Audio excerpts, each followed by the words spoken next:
Obras completas de Sigmund Freud. Parte 88. Sobre las transmutaciones de los instintos y especialmente del erotismo anal. Fundado en mis observaciones psicoanalíticas, expuse hace años la sospecha de que la coincidencia de tres condiciones de carácter, el orden, la tacañería y la obstinación, en un mismo individuo indicaba una acentuación de los componentes erótico-anales, agotada luego al avanzar la evolución sexual en la constitución de tales reacciones predominantes del yo. Me interesaba entonces, ante todo, dar a conocer una relación comprobada en múltiples análisis y no me ocupé gran cosa de su desarrollo teórico. De entonces acá he comprobado casi generalmente mi opinión de que todas y cada una de las tres condiciones citadas, la avaricia, la minuciosidad y la obstinación, nacen de estas fuentes o, dicho de un modo más prudente y exacto, reciben de ellas importantísimas aportaciones. Aquellos casos a los cuales imponía la coincidencia de los tres rasgos mencionados un sello especial eran solo casos extremos,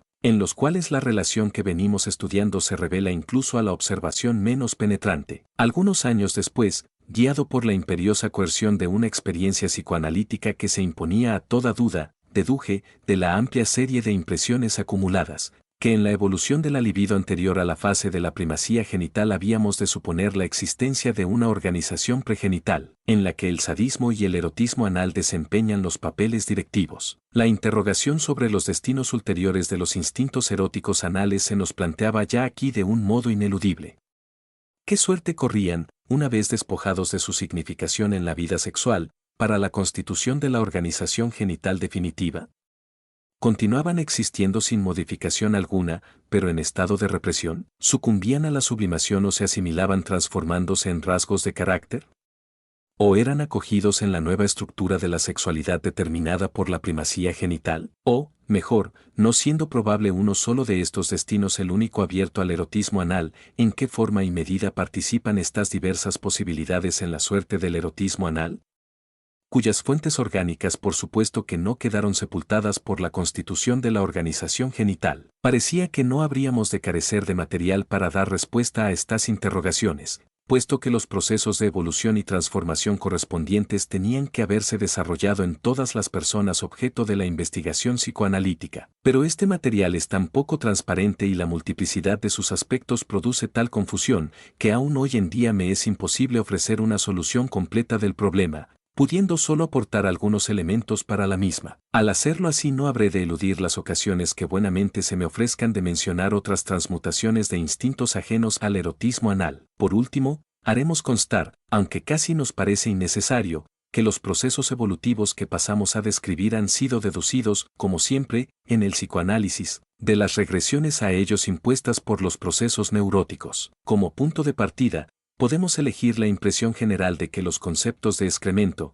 dinero, regalo, niño y pene no son exactamente discriminados y si fácilmente confundidos en los productos de lo inconsciente. Al expresarnos así sabemos, desde luego, que transferimos indebidamente a lo inconsciente términos aplicados a otros sectores de la vida anímica, dejándonos seducir por las comodidades que las comparaciones nos procuran. Repetiremos, pues, en términos más libres de objeción, que tales elementos son frecuentemente tratados en lo inconsciente como equivalentes o intercambiables. La relación entre niño y pene es la más fácil de observar. No puede ser indiferente que ambos conceptos puedan ser sustituidos en el lenguaje simbólico del sueño y en el de la vida cotidiana por un símbolo común. El niño es, como el pene, el pequeño. Sabido es que el lenguaje simbólico se sobrepone muchas veces a la diferencia de sexos. El pequeño, que originariamente se refería al miembro viril, ha podido, pues, pasar secundariamente a designar los genitales femeninos. Si investigamos hasta una profundidad suficiente la neurosis de una mujer, tropezamos frecuentemente con el deseo reprimido de poseer, como el hombre, un pene. A este deseo lo denominamos envidia del pene y se le incluye en el complejo de castración. Un fracaso accidental de su vida, consecuencia muchas veces de esta misma disposición masculina, ha vuelto a activar este deseo infantil y lo ha convertido por medio de un flujo retrógrado de la libido, en sustentáculo principal de los síntomas neuróticos. En otras mujeres no llegamos a descubrir huella alguna de este deseo de un pene, apareciendo, en cambio, el de tener un hijo, deseo este último cuyo incumplimiento puede luego desencadenar la neurosis. Es como si estas mujeres hubieran comprendido, cosa imposible en la realidad, que la naturaleza ha dado a la mujer los hijos como compensación de todo lo demás que hubo de negarle. Por último, en una tercera clase de mujeres averiguamos que abrigaron sucesivamente ambos deseos. Primero quisieron poseer un pene como el hombre, y en una época ulterior, pero todavía infantil, se sustituyó en ellas a ese deseo el de tener un hijo. No podemos rechazar la impresión de que tales diferencias dependen de factores accidentales de la vida infantil, la falta de hermanos o su existencia, el nacimiento de un hermanito en época determinada, etc. De manera que el deseo de poseer un pene sería idéntico, en el fondo, al de tener un hijo. No nos es difícil indicar el destino que sigue el deseo infantil de poseer un pene cuando la sujeto permanece exenta de toda perturbación neurótica en su vida ulterior. Se transforma entonces en el de encontrar marido, aceptando así al hombre como un elemento accesorio inseparable del pene. Esta transformación inclina a favor de la función sexual femenina un impulso originariamente hostil a ella, haciéndose así posible a estas mujeres una vida erótica adaptada a las normas del tipo masculino del amor a un objeto, la cual puede coexistir con la de tipo femenino propiamente, derivada del narcisismo. Pero ya hemos visto que en otros casos es el deseo de un hijo el que trae consigo la transición desde el amor a sí mismo narcisista al amor a un objeto. Así, pues, también en este punto puede quedar el niño representado por el pene. He tenido varias ocasiones de conocer sueños femeninos subsiguientes a un primer contacto sexual. Estos sueños descubrían siempre el deseo de conservar en el propio cuerpo el miembro masculino, correspondiendo, por tanto, aparte de su base libidinosa, a una pasajera regresión desde el hombre al pene como objeto deseado. Nos inclinaremos severamente a referir de un modo puramente racional el deseo orientado hacia el hombre al deseo de tener un hijo, ya que alguna vez ha de comprender la sujeto que sin la colaboración del hombre no puede alcanzar tal deseo. Pero lo que al parecer sucede es que el deseo cuyo objeto es el hombre nace independientemente del de tener un hijo, y que cuando emerge, obedeciendo a motivos comprensibles pertenecientes por completo a la psicología del yo, se asocia a él como refuerzo libidinoso inconsciente el antiguo deseo de un pene. La importancia del proceso descrito reside en que transmuta en femineidad una parte de la masculinidad narcisista de la joven mujer, haciéndola inofensiva para la función sexual femenina. Por otro camino se hace también utilizable en la fase de la primacía genital una parte del erotismo de la fase pregenital. El niño es considerado aún como un mojón, como algo expulsado del cuerpo por el intestino. Cierta cantidad de catexis libidinosa ligada originalmente al contenido intestinal puede por extensión de esto aplicarse al recién nacido. El lenguaje corriente nos ofrece un testimonio de esta identidad en la expresión regalar un niño. El excremento es, en efecto, el primer regalo infantil. Constituye una parte del propio cuerpo, de la cual el niño de pecho solo se separa a ruegos de la persona amada o espontáneamente para demostrarle su cariño, pues, por lo general, no ensucia a las personas extrañas. En la defecación se plantea al niño una primera decisión entre la disposición narcisista y el amor a un objeto. Expulsará dócilmente los excrementos como sacrificio al amor o los retendrá para la satisfacción autoerótica y más tarde para la afirmación de su voluntad personal. Con la adopción de esta segunda conducta quedará constituida la obstinación, que, por tanto, tiene su origen en una persistencia narcisista en el erotismo anal. La significación más inmediata que adquiere el interés por el excremento no es probablemente la de oro dinero, sino la de regalo. El niño no conoce más dinero que el que le es regalado, no conoce dinero propio, ni ganado ni heredado. Como el excremento es su primer regalo, transfiere fácilmente su interés desde esta materia a aquella nueva que le sale al paso en la vida como el regalo más importante. Aquellos que duden de la exactitud de esta derivación del regalo pueden consultar la experiencia adquirida en sus tratamientos psicoanalíticos, estudiando los regalos que hayan recibido de sus enfermos y las tempestuosas transferencias que pueden provocar al hacer algún regalo al paciente. Así, pues, el interés por los excrementos persiste, en parte, transformado en interés por el dinero y es derivado, en su otra parte, hacia el deseo de un niño. En este último deseo coinciden un impulso erótico anal y un impulso genital. Pero el pene tiene también una significación erótico-anal independiente del deseo de un niño. La relación entre el pene y la cavidad mucosa por el ocupada y estimulada preexiste ya en la fase pregenital sádico-anal.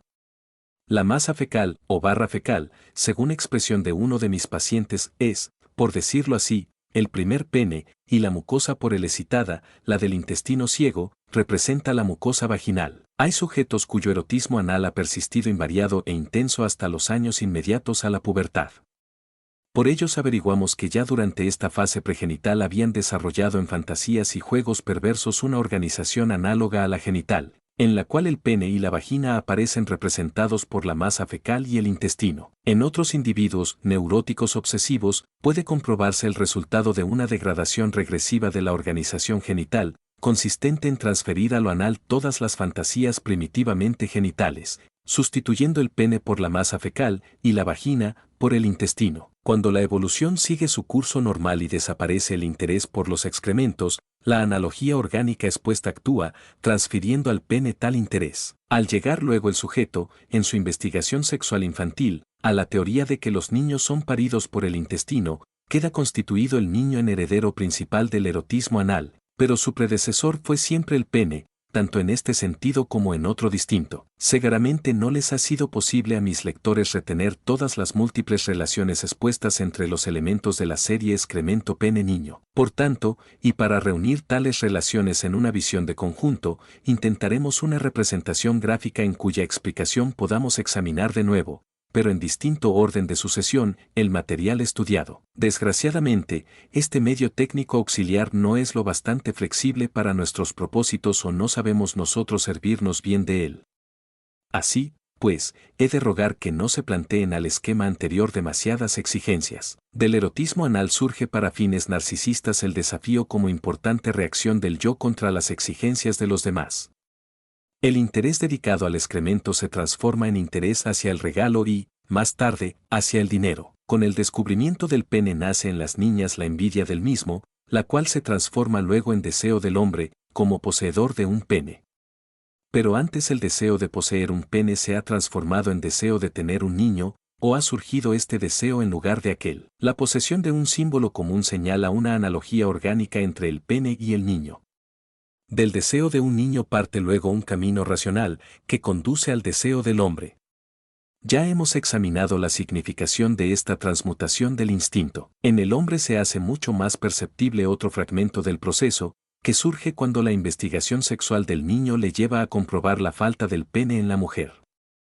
El pene queda así reconocido como algo separable del cuerpo y relacionado, por analogía, con el excremento, primer trozo de nuestro cuerpo al que tuvimos que renunciar. El antiguo desafío anal entra de este modo en la constitución del complejo de la castración.